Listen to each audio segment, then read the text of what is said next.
നടിപ്പിൻ നായകൻ സൂര്യയുടെ നിലവിൽ ചിത്രീകരണം നടന്നു വരുന്ന ഏറ്റവും പുതിയ സിനിമയാണ് RJ ബാലാജി സംവിധാനം ചെയ്തു വരുന്ന സൂര്യ 45. ഇപ്പോൾ ഈ ചിത്രത്തിന്റെ സ്റ്റോറി ലൈനുമായി ബന്ധപ്പെട്ട് ഒരു അപ്ഡേറ്റ് പുറത്തു വന്നിട്ടുണ്ട്. കോയമ്പത്തൂരിനോട് ചേർന്നുള്ളൊരു പുരാതന ക്ഷേത്രവും അവിടുത്തെ ആചാരങ്ങളും അനുഷ്ഠാനങ്ങളും ഒക്കെ കുറച്ച് ആളുകൾ ചേർന്ന് ഇല്ലാതാക്കാൻ ശ്രമിക്കുമ്പോൾ അവരിൽ നിന്നും നിയമ പോരാട്ടങ്ങൾ നടത്തി ക്ഷേത്രത്തെ കാക്കാനെത്തുന്ന ഒരു അഡ്വക്കേറ്റിന്റെ വേഷത്തിലാവും സൂര്യ എത്തുകയെന്നും സൂര്യക്കെതിരെ നിൽക്കുന്ന മറ്റൊരു അഡ്വക്കേറ്റായി തൃഷയും സിനിമയിൽ വരുമെന്നാണ് അറിയാൻ സാധിച്ചിട്ടുള്ളത്. ജയ്ഭീമിന് ശേഷം സൂര്യ വീണ്ടും വക്കീൽ വേഷത്തിലെത്തുന്ന സൂര്യ 45 2025 ഓഗസ്റ്റ് മാസം റിലീസിന് എത്തിക്കാനുള്ള തീരുമാനത്തിലാണ് മൂവി ടീം. ലാലേട്ടൻ നായകനായും സംവിധായകനായും വരാനിരിക്കുന്ന ബറോസ് സിനിമയുടെ ഇസബella എന്ന് തുടങ്ങുന്ന ഫസ്റ്റ് സിംഗിൾ ഇന്നലെ റിലീസ് ചെയ്തിരുന്നു. ലിഡിയൻ നാദസ്വരം മ്യൂസിക് ഒരുക്കിയിട്ടുള്ള ഇസബella സോങ് ആലപിച്ചിരിക്കുന്നത് ലാലേട്ടൻ തന്നെയാണ്. വരികൾ വിനായക് ശശികുമാർ. ഈ വരുന്ന ഡിസംബർ 25 ക്രിസ്മസ് ദിനത്തിൽ ബറോസ് തിയേറ്ററുകളിലേക്ക് എത്തും. ദിലീഷ് പോത്തൻ, വിജയരാഘവൻ, അനുരാഗ് കാശ്യപ്, വാണി വിശ്വനാഥ്, ദർശന രാജേന്ദ്രൻ തുടങ്ങി ഒട്ടനേകം വമ്പൻ താരങ്ങളെ അണിനിരത്തി ആഷിഖ് കപൂർ സംവിധാനം ചെയ്ത ഏറ്റവും പുതിയ സിനിമയാണ് റൈഫിൾ ക്ലബ്. ഒരു കുടുംബത്തിലെ പല തലമുറകളുടെ തോക്കുമായി ബന്ധപ്പെട്ട കഥ പറയുന്ന ഒരു റെട്രോ സ്റ്റൈൽ മൂവിയായ റൈഫിൾ ക്ലബിന്റെ സെൻസറിംഗ് ഇപ്പോൾ കഴിഞ്ഞിട്ടുണ്ട്. സെൻസർ ബോർഡിൽ നിന്നും US സർട്ടിഫിക്കറ്റ് ലഭിച്ചിരിക്കുന്ന ചിത്രത്തിന്റെ റണ്ണിംഗ് ടൈം 2 മണിക്കൂറും 20 മിനിറ്റുമാണ്. ഈ വരുന്ന ഡിസംബർ 19 റൈഫിൾ ക്ലബ് തിയേറ്ററുകളിലേക്ക് എത്തും. ധനുഷ് നായകനായി സംഗീത സംവിധായകൻ ഇളയരാജയുടെ ജീവിതകഥ പറയുന്ന ദ ബയോഗ്രഫി ഓഫ് ഇളയരാജ എന്ന ചിത്രം ഉപേക്ഷിച്ചതായി അറിയാൻ സാധിച്ചിട്ടുണ്ട്. കമലഹാസന്റെ തിരക്കഥയിൽ അരുൺ മതേശ്വരൻ സംവിധാനം ചെയ്യാനിരുന്ന ഈ ചിത്രത്തിൽ നിന്നും തിരക്കുകൾ കാരണം കമലഹാസൻ പിന്മാറിയിരുന്നു. ഇപ്പോൾ ധനുഷും ഈ ഒരു പ്രോജക്ട് ഉപേക്ഷിച്ചതായി പറയുന്നു. അതുകൊണ്ട് തന്നെ ഈ സിനിമ ഇനി സംഭവിക്കാൻ സാധ്യത ഒന്നും തന്നെ കാണുന്നില്ല. മമ്മൂട്ടി, മോഹൻലാൽ, ഫഹദ് ഫാസിൽ, കുഞ്ചാക്കോ ബോബൻ തുടങ്ങിയവരെ കേന്ദ്ര കഥാപാത്രങ്ങളാക്കി മഹേഷ് നാരായണൻ സംവിധാനം ചെയ്യുന്ന MN എന്ന സിനിമയുടെ ഷൂട്ടിംഗ് അപ്ഡേറ്റ് ഇപ്പോൾ പുറത്തു വന്നിട്ടുണ്ട്. കൊളംബോയിലുള്ള ആദ്യ ഷെഡ്യൂൾ പൂർത്തീകരിച്ച മൂവി ടീം രണ്ടാമത്തെ ഷെഡ്യൂൾ ചിത്രീകരണത്തിനായി ദുബായിലേക്ക് പോയിരുന്നു. ഇപ്പോൾ ദുബായ് ഷെഡ്യൂളിൽ മമ്മൂട്ടിയും ഫഹദ് ഫാസിലും കുഞ്ചാക്കോ ബോബനും പങ്കാളികളാവുന്നുണ്ടെന്ന് അറിയാൻ സാധിച്ചിട്ടുണ്ട്. പിന്നെ 2025 ജനുവരി 20 മുതലാവും ലാലേട്ടനും ഈ ചിത്രത്തിൽ ജോയിൻ ചെയ്യുക.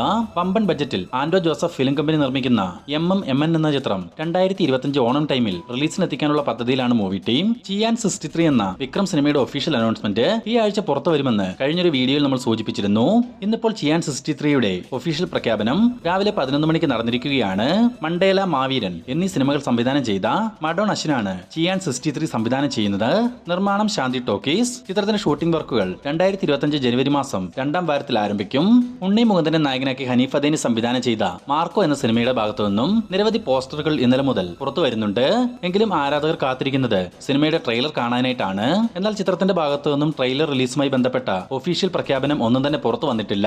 മേ ബി ഈ വരുന്ന ഞായറാഴ്ച മാർക്കോയുടെ ട്രെയിലർ പുറത്തു വന്നേക്കാം. പിന്നെ ചിത്രത്തിൽ ഉണ്ണി മുകുന്ദനെ കൂടാതെ നിവിൻ പോളിയുടെ ഒരു അതിഥിവേഷവും മാർക്കോയ്ക്കുള്ളിൽ കാണാനാവുമെന്നൊരു റൂമറും ഇപ്പോൾ പുറത്തു വന്നിട്ടുണ്ട്. വരുന്ന ഡിസംബർ 20 പാൻ ഇന്ത്യൻ റിലീസായിട്ടാവും മാർക്കോ തിയേറ്ററുകളിലേക്ക് എത്തുക.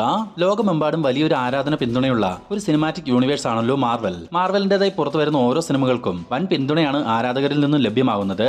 എന്നാൽ കഴിഞ്ഞ കുറച്ച് വർഷങ്ങളായി അത്ര മികച്ച പ്രോജക്റ്റുകൾ ഒന്നും തന്നെ മാർവലിൽ നിന്നും പുറത്തു വന്നിരുന്നില്ല. പക്ഷേ ആ കുറവുകളെല്ലാം പരിഹരിക്കാൻ മാർവലിന്റെ ഒരു വമ്പൻ സിനിമ അണിയറയിൽ ഒരുങ്ങുന്നു. അവഞ്ചേഴ്സ് ഡൂംസ്ഡേ എന്ന് പേര് നൽകിയിരിക്കുന്ന ഈ ചിത്രത്തിന്റെ കാസ്റ്റ് അപ്ഡേറ്റ് ഇപ്പോൾ മാർവൽ പുറത്തുവിട്ടിട്ടുണ്ട്. അയൺമാൻ എന്ന ചിത്രത്തിലൂടെ പ്രേക്ഷക മനസ്സിൽ ഇടം പിടിച്ച റോബർട്ട് ഡൂണി ജൂനിയർ ആണ് ചിത്രത്തിലെ ഡോക്ടർ ഡൂം എന്ന കഥാപാത്രമായിട്ട് എത്തുക. ഒപ്പം തന്നെ ക്രിസ് ഇവാൻസും ടോം ഹോളണ്ടും വനേസ കാർബിയും ബെനഡിക്ട് കംബർബാച്ചും ആന്റണി മാക്കിയും പെഡ്രോ പാസ്കലും തുടങ്ങി വലിയൊരു താരത്തിന് തന്നെ അവഞ്ചേഴ്സ് ഡൂംസ്ഡേയിൽ താരങ്ങളായിട്ടെത്തും. ചിത്രത്തിന്റെ കൂടുതൽ അപ്ഡേറ്റുകൾ വരും ദിവസങ്ങളിൽ തന്നെ പുറത്തു വരും. തെലുങ്കിൽ നിന്നും റീസെന്റ് ആയി തിയേറ്ററുകളിലേക്ക് എത്തി 1000 കോടിക്കും മുകളിൽ വേൾഡ് വൈഡ് കളക്ഷൻ നേടിയ പുഷ്പ ദി റൂൾ എന്ന അല്ലു അർജുൻ ചിത്രത്തിന്റെ ആദ്യ 8 ദിവസത്തെ കളക്ഷൻ റിപ്പോർട്ട് ഇപ്പോൾ പുറത്തു വന്നിട്ടുണ്ട്.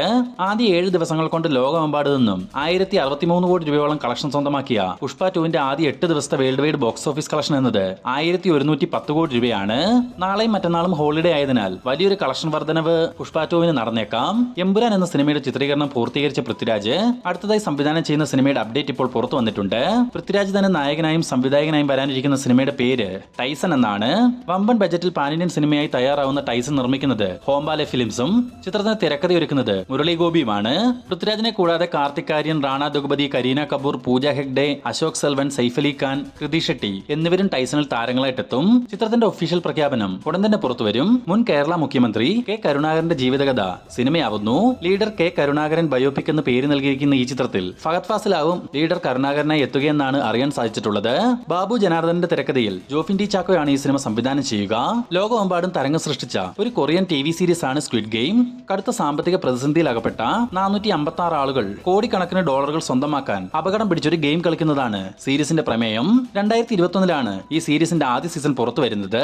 ആ ഒരു ടൈമിൽ ഞൊടിയിടയിൽ തന്നെ ആഗോളതലത്തിൽ സ്ക്വിഡ് ഗെയിം വലിയ രീതിയിൽ ചർച്ച ചെയ്യപ്പെടുകയും നെറ്റ്ഫ്ലിക്സിന്റെ ചരിത്രത്തിൽ തന്നെ ഏറ്റവും കൂടുതൽ ആളുകൾ കണ്ട സീരീസ് സീരീസായി സ്ക്വിഡ് ഗെയിം മാറുകയും ചെയ്തിരുന്നു. ഇപ്പോൾ സ്ക്വിഡ് ഗെയിമിന്റെ സീസൺ 2 റിലീസിന് ഒരുങ്ങി കഴിഞ്ഞു. വരുന്ന ഡിസംബർ 26-ാം തീയതി നെറ്റ്ഫ്ലിക്സിലൂടെ സ്ക്വിഡ് ഗെയിം സീസൺ 2 സ്ട്രീമിംഗ് ആരംഭിക്കും. മെഗാസ്റ്റാർ മമ്മൂട്ടി ഷാജി കൈലാസ് കോംബോയിൽ 1995-ൽ റിലീസ് ചെയ്ത് മെഗാ ബ്ലോക്ക് ബസ്റ്റർ വിജയം നേടിയ ദ കിങ് എന്ന ചിത്രം റീ റിലീസിന് ഒരുങ്ങുന്നു. 2025 മാർച്ച് മാസം ദ കിങ് എന്ന മമ്മൂട്ടി ചിത്രം 4K അറ്റ്മോസ് മികവോടെ തിയേറ്ററുകളിലേക്ക് എത്തും. മെഗാസ്റ്റാർ മമ്മൂട്ടി കേന്ദ്ര കഥാപാത്രമായി വരാനിരിക്കുന്ന ഒരു ഗെയിം ത്രില്ലർ ആക്ഷൻ മൂവിയാണ് ബസൂക്ക.